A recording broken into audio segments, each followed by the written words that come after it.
и защо е бил направен от съветския скулптор Лев Кербел, автор на 70 подобни творби, изпратени като подарък на братски и социалистически страни. Супер! Поздравляю още веднъж! Да аплодираме Искрен Лилов!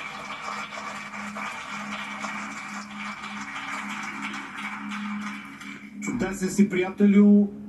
Ами, уважаеми зрители на BTV, уважаема публика, Лилов старши, Лилов младши, отваряме въпрос за 20 000 лева, стискаме ти палци.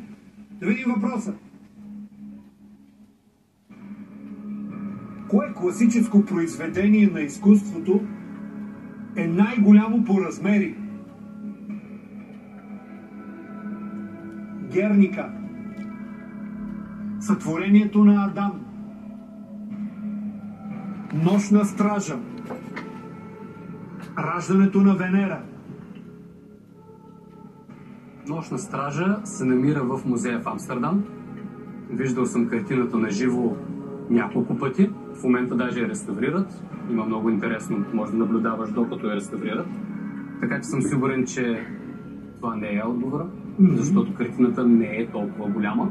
Колко е голяма? Размер. Ориентирани? Ами, примерно около